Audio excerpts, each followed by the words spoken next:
giving people an appreciation for how nutritional science works, how their body works, and what simple solutions there are was really the aim of this book. And I'm hopeful and I'm glad thus far that people have really got that message, and we can really eat to beat illness by preventing it from even starting in the first place.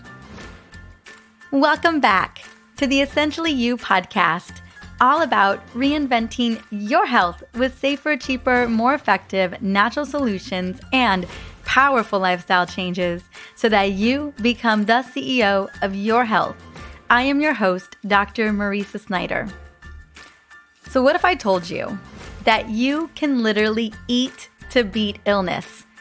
Most specifically with foods that you love. Well, it is 100% true, and that is exactly what we're going to be talking about today. Now, I initially started studying the concept of food as medicine while I was researching my first book about 10 years ago. Did you know that my first book out of my 7 books was called The Antioxidant Counter? And using food to heal the body has been a through line for me in all of my books, especially the newest book, The Essential Oil Hormone Solution. Now, a little side note about the Antioxidant Counter, although it was my first book, it didn't sell that well, mainly because people weren't really that interested in the science of antioxidants and what they did for the body. But I sure was. I was such a nutrition nerd from the get-go. Now, luckily, Dr. Rupy has also discovered that food is key to healing the body and has created a wonderful show in London called The Doctor's Kitchen, although I know you can find it on YouTube as well. And he teaches us how to cook healing foods with ease and grace. Because let's be honest, when we first start to embark in that healing foods journey, it can feel a little complicated. And it reminds me of the healthy food cooking classes that we used to host in my office back in the day. Now today, Dr. Rupy and I are going to be talking about how to make healthy food more accessible and why food is the key factor to beating illness. But before we jump into this insightful interview with Dr. Rupy, I want to quickly celebrate you. Now, one particular healing rock star is Megan, and I'm excited to shout out her win that she shared on iTunes earlier last month. And I just want to say thank you so much, Megan, for sharing on iTunes. It's how we move the needle and really get this podcast out to many more women. Here's what Megan had to say. I love this podcast. I've been dealing with health issues for years, and I was getting zero answers from all the doctors I was seeing. I stumbled across Dr. Marisa's podcast earlier this year, and it has changed my life. I learned to become the CEO of my health, and have been able to do so by educating myself through all the amazing resources Dr. Marisa provides on this podcast. I finally got my diagnosis and continue to be inspired by the advice and information that Dr. Marisa provides here. Thank you for your amazing work and what you're doing, Dr. Marisa. Well, Megan, I can't tell you how happy I am for you to finally feel like you've got those answers. I know that place where you just feel like you're running around with no end in sight, from doctor to doctor to doctor, getting the answers that you are not looking for. So I'm so excited to celebrate you today. What an incredible win. Now, if you're listening, Megan, I would love to gift you a personalized signed copy of my EO Hormone Solution book. Feel free to just reach out to me on Facebook or Instagram at Dr. Marisa, and I will hook you up, girl. Well, if you are listening, you know I want to shout you out too. If there has been something on this podcast, an interview, a solo episode, a little something that has changed the way that you've thought about your health, let us know. Share it on iTunes, Instagram, Facebook, or whatever podcast platform you love to plug into. Not only will I continue to be able to support you in your journey, but just open the door for more women to really get the answers that they're looking for, especially if they have been going around in that merry-go-round of doctor after doctor and not getting solutions that they're looking for. That's what this podcast is all about. Now I want to dive into our incredible conversation with Dr. Rupy, but first, let's sing his praises. Dr. Rupy is a medical doctor specializing in general practice. He's a firm believer that food is powerful and lifestyle changes can heal and prevent illness. and he wants to make healthy lifestyles enjoyable and deliciously accessible for everyone. He is the founder of the culinary medicine nonprofit in the UK. He's the author of Eat to Beat Illness and The Doctor's Kitchen, and he lives in London, England. Although he was just here taping on Rachel Ray a couple days ago while he was promoting his book. So fun that he was in the US when we recorded this. Let's get him on the show.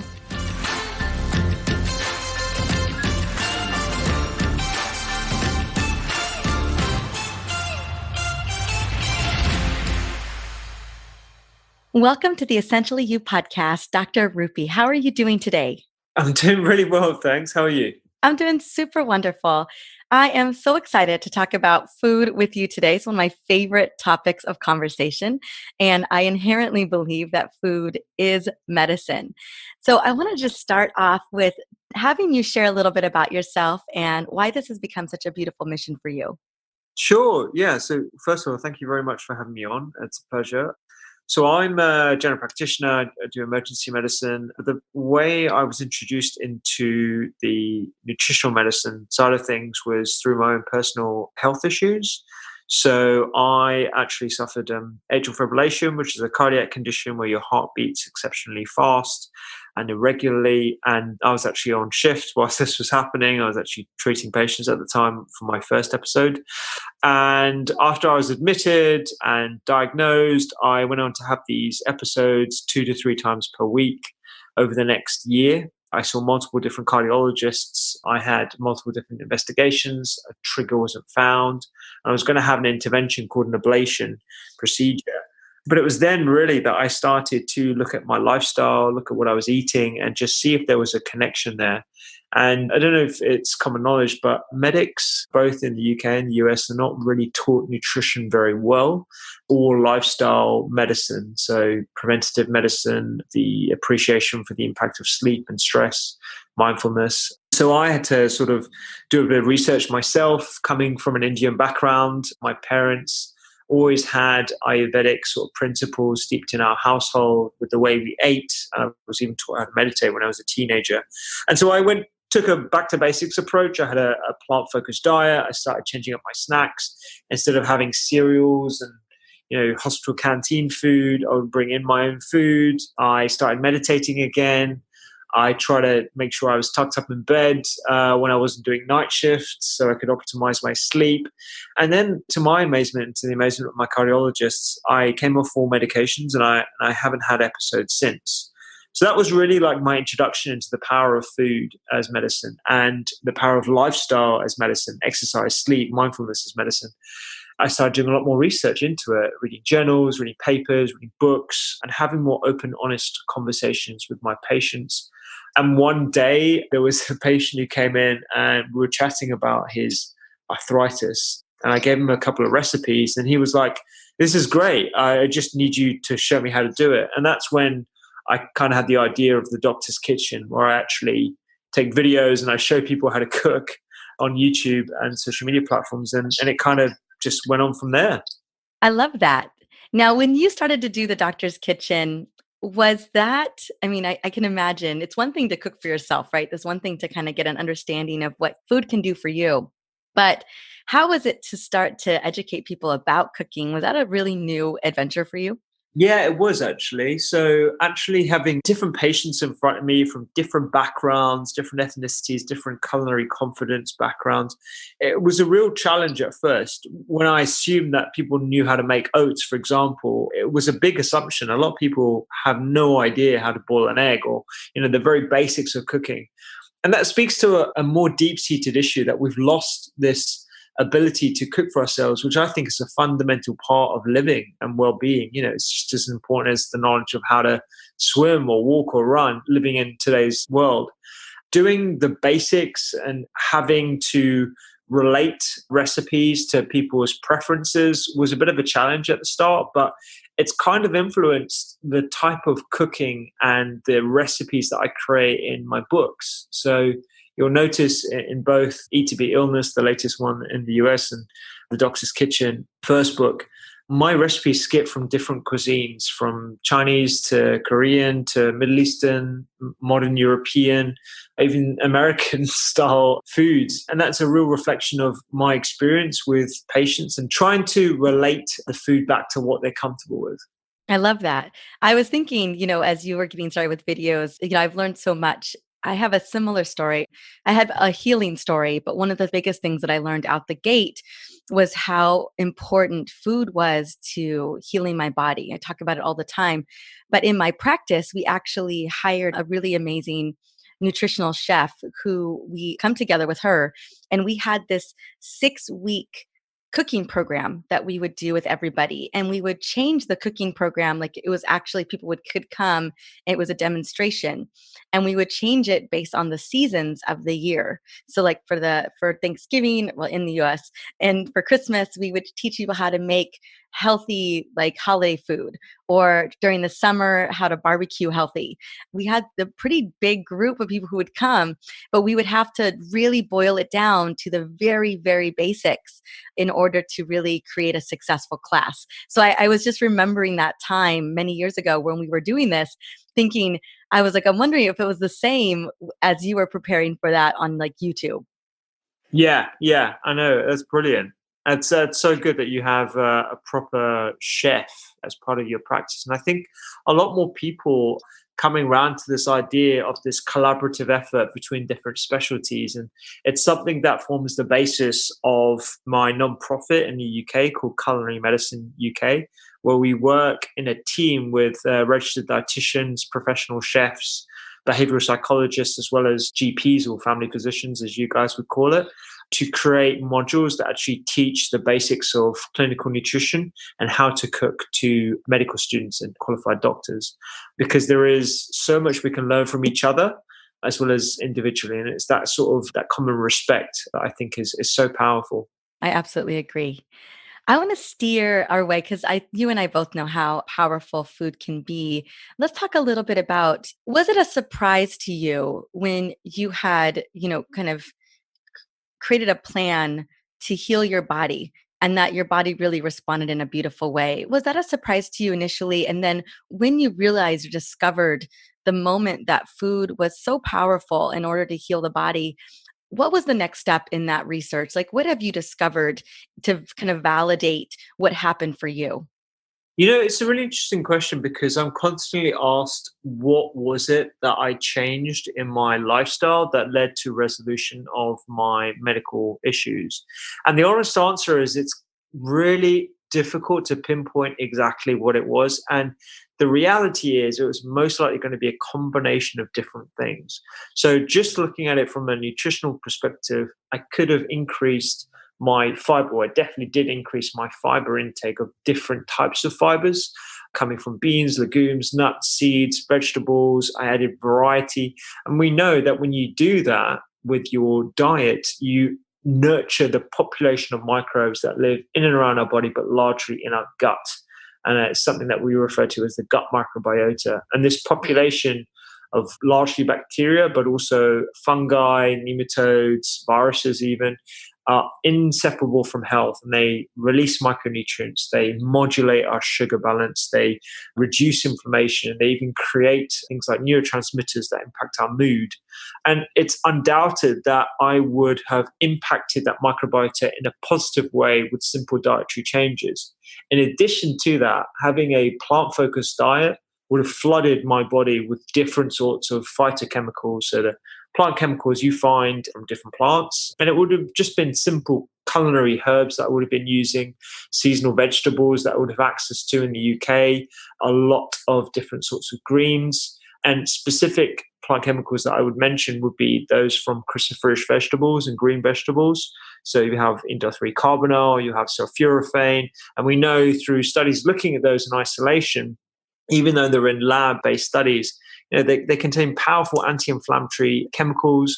They have the ability to modulate the expression of your DNA, so the actual DNA that you inherit from mother and father, but you can change the expression of them, not the sequence of them.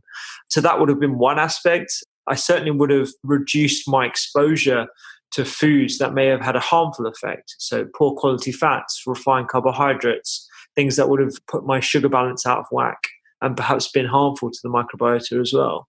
And looking a little bit at my history, not to get too technical, but I've had a number of challenges throughout my childhood. So repeated antibiotic exposures, a couple of surgeries, emotional stresses, all these different things may have contributed to me having a medical issue later on in life. It's just that mine was perhaps a lot earlier than most people. I was an otherwise fit and healthy 24-year-old. There's so many different ways I like to dissect it. And really, every time I gather a piece of information, it just adds to the core basics of what I try and teach people about.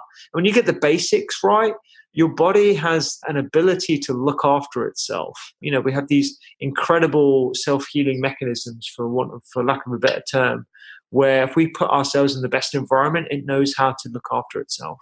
I agree. Absolutely. When you set your body up for success, especially when you set yourself up for success when it comes to the gut and the microbiota, you really do make powerful changes inside of the body.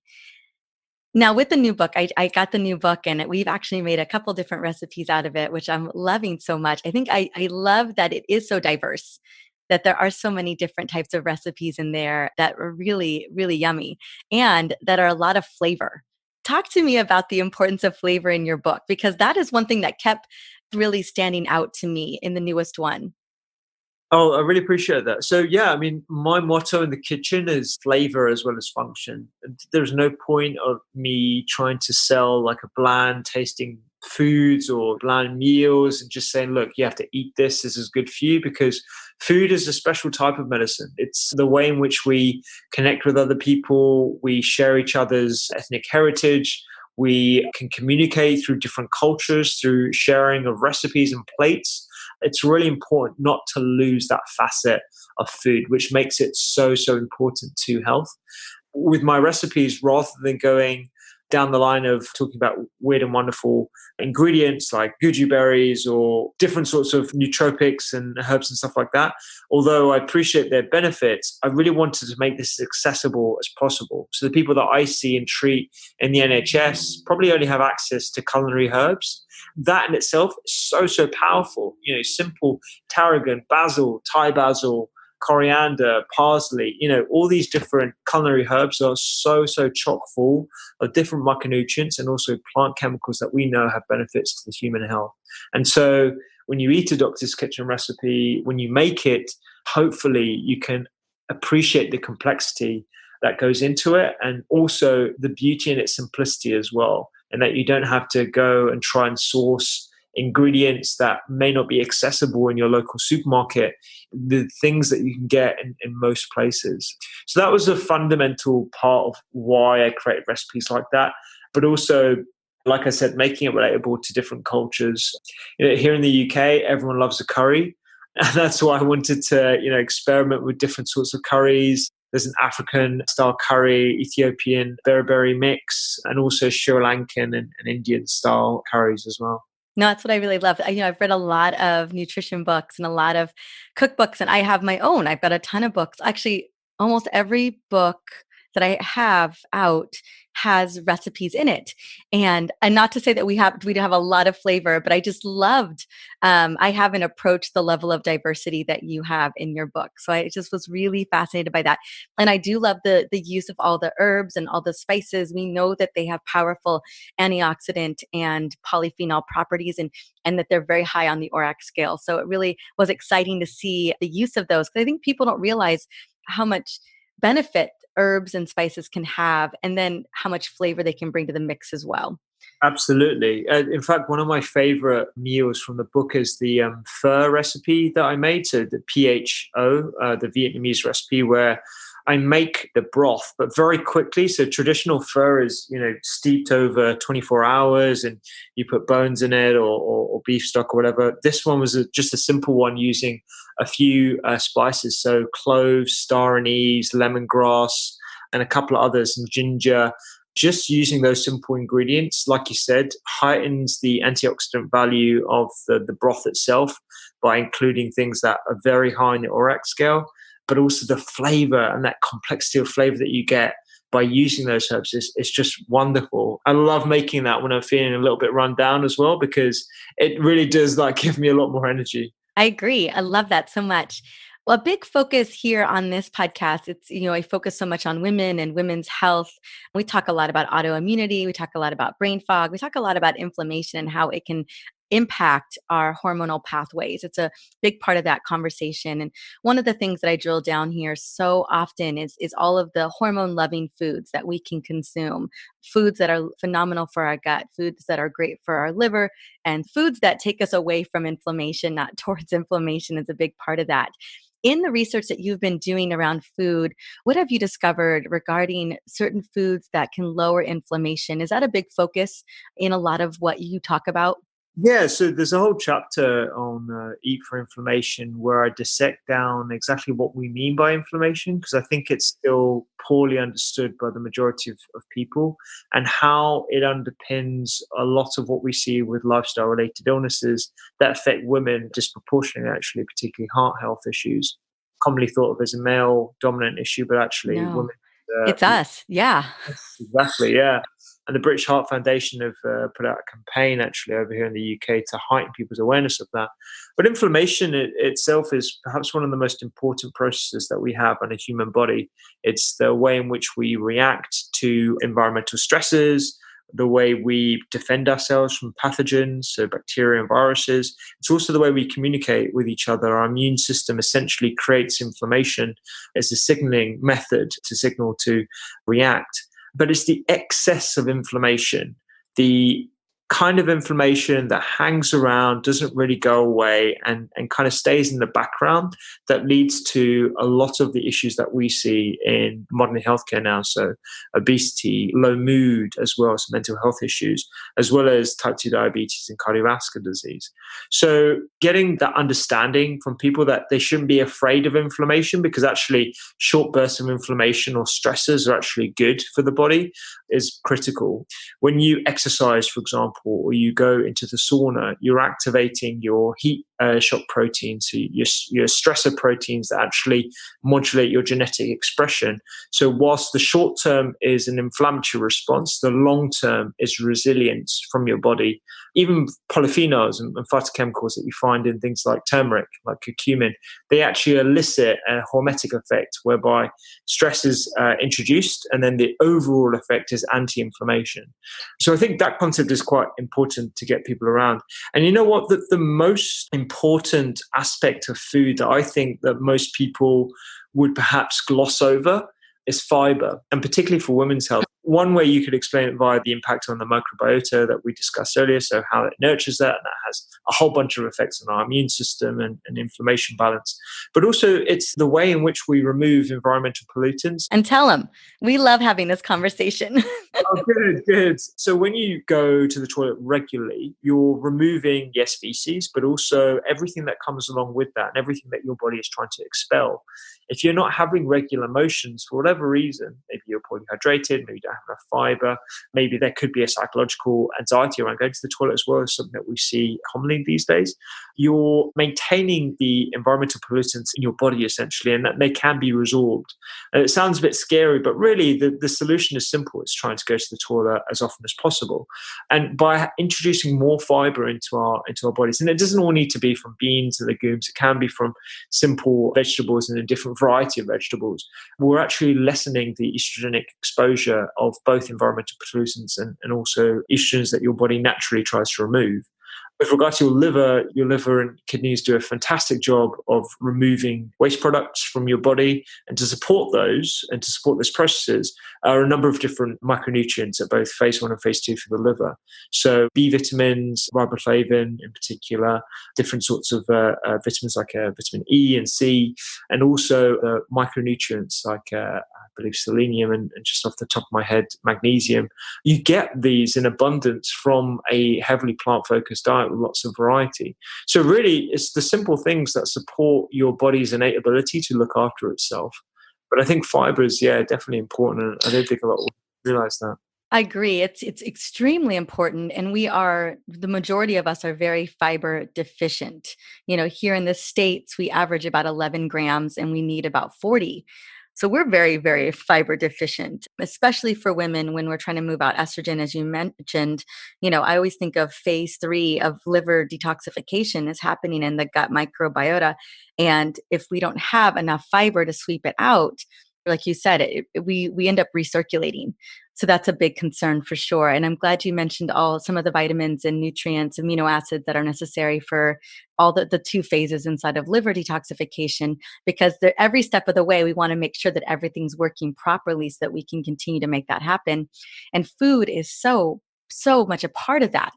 I always think about too, in this modern world, I know in Europe, in the UK, and here in the US, we're in this constant state of perceived stress, multiple times a day. And when we're in that state of perceived stress, we burn through a lot of nutrients as well, because it requires so much energy for us to be in that state, that kind of emergency survival state. And I think it's so important that we are consuming these types of nutrient dense foods throughout the day so that we can continue. When you think about, and it's one thing to cook delicious food and to really enjoy the experience in the process, but are there recommendations that you recommend? Like for me, I'm always recommending vegetables and fiber at every single meal, along with healthy fats, just because we just don't get enough of them to begin with. So how do we set ourselves up for success? A savory breakfast, those types of things. Are there recommendations that you have found that just kind of have been really simple and kind of needle moving for the people that you've educated? Yeah, I mean, like I have a motto: broccoli for breakfast. Yes, I love it. I think it's, something that people would probably frown at or not really appreciate as, a normal breakfast. But actually, we had to challenge our understanding or our perceived understanding of what a breakfast should look like. In the UK and especially in the US, it's seen as a sugary cereal or a croissant or, something very quick and on the go and heavy in sugar. But really, when you do that, you're setting yourself up for the wrong type of day where you're constantly trying to chase the sugar crashes and the lows. Whereas if you have something that's fiber rich, that's filling, and that's savory, and I'm a big fan of savory breakfast, then you're setting yourself up the right type of sugar balance and overall a great 24 hours. So I'm a big fan of trying to get your 5 a day or 7 a day as early as possible, and actually having your carbohydrate and fiber rich foods earlier so you have a lighter dinner as well. And that will also impact your sleep in a beneficial way. Something else I'd like to talk about is defining your eating hours. One of the principles of healthy eating is eating in a rough 10 to 12 hour window. So that doesn't do anything to the energy content of your food. It just changes when you eat. And I find that it's a very useful strategy for people who I see who are unwilling to change their diets. And so if I say, look, just eat in this window, can you do that? And usually they say yes. And overall, what that might do is reduce their total energy content of their 24 hours because they're no longer snacking out of boredom in front of the TV or whatever. But we know that defining your eating windows may have some benefits for inflammation and resting your digestive system that could impact favorably your health outcomes and your genetic expression as well. So I think that's definitely important. And also, you mentioned stress and burnout. There is a lot more appreciation now for just how detrimental psychological stresses can be on your hormonal profile, and directing resources away from your hormone production toward things like cortisol that is part of your fight and flight response. So, everyone having a mindfulness routine doesn't need to be as cliche as meditation or transcendental meditation or whatever. It could be as simple as putting your phone away for a few hours and going for a walk. Giving yourself space from the constant bombardment of media activity that we're exposed to in the modern age. It's critical for our mental health as well as our physical health. I agree with all of that. I think that is so important, especially the eating window. I think snacking is one of the worst things we can do for our energy levels. It just slows down our mitochondrial function in our cells. Yes, I love the idea of whatever mindfulness looks to you, like whatever that looks like for you, just to be able to practice that, or whatever form of self-care you feel connected into. Absolutely. Yeah. And my personal one is, I do meditate, and I've been taught how to meditate for a number of years now. But sometimes, when I'm working from the studio here, uploading videos and that kind of stuff. I just leave my phone here and then just go for a walk in the local park, and I'll just walk, and I'll think about loads of things. And sometimes, people think that meditation or sort of mindfulness practice needs to be removing all your thoughts, but actually sometimes it's just being aware and observing the fact that you are having a ton of thoughts, and then annotating your day in accordance with that. What I love about that is that you're not listening to a podcast, you're not listening to music, you really are in your own thoughts. You're very quietly taking a walk. And there's something to be said about that a couple times a week. So often, because we have so much to listen to or to connect into, that we don't really get that silent time, that quiet time away for ourselves. We don't even hear our own thoughts anymore today, I find. I've been a little guilty of it because there's so many podcasts I want to listen to. So if I'm hiking, I'm like, oh, I've got this podcast I can listen to. And I just need to I'm always reminding myself, no, this is the time I should just be more reflective, just kind of sit and think and just see what comes to me, because you never know what kind of good ideas may come in through. So I really love that you're not listening to a podcast. You're just walking in the park, which is so beautiful. Now, last question I wanted to ask you. When someone grabs this book, and I feel like you've done such a great job of creating ease and grace and making it simple. What's your intention for this book, this newest book? What is it that you want from the reader or the cook or the person who's running the family? What were you looking for them to get out of it? Oh, yeah, and I really appreciate that question, because I think a lot of people thought, I've already written one book, what's the difference? Whereas the first book was like an introduction to food as medicine from a foodie's perspective. The second book, Eat to Beat Illness, was me doing a deeper dive into the individual medical specialties, like eating for your brain, eating for your heart, eating for eyes, cancer, immunity, and really dissecting what the lifestyle medicine research says and the nutritional science says about those respective fields. And then zooming out and actually demonstrating to everyone that if you hit the principles of healthy living, you're actually eating for all of those things. There isn't a need to eat prescriptively for your brain or specifically for immunity, because actually when you eat for either one of those things, you're actually eating for your entire ecosystem.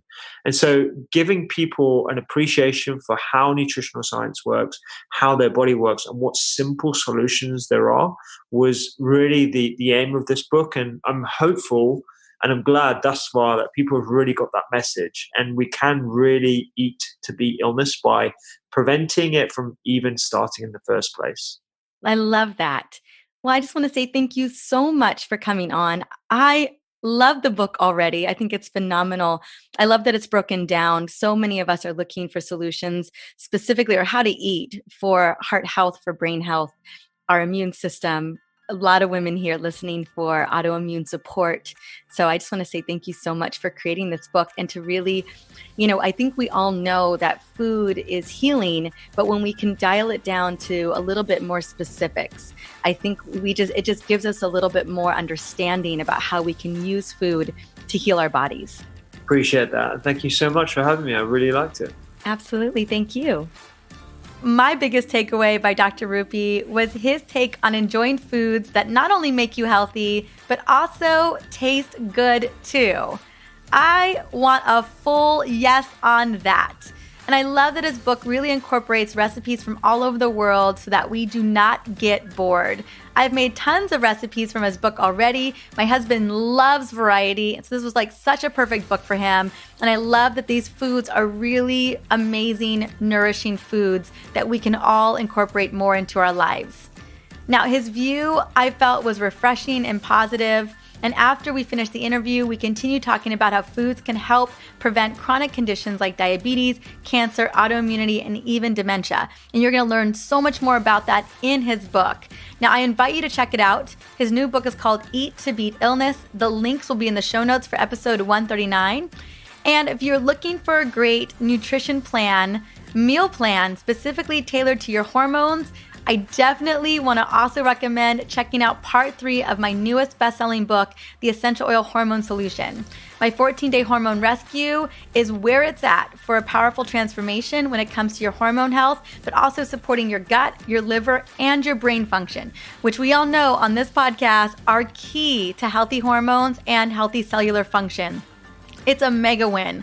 And I will have the link up to the best-selling book in my show notes as well for episode 139. Well, I just want to say thank you so much for stopping by and listening in to the Essentially You podcast.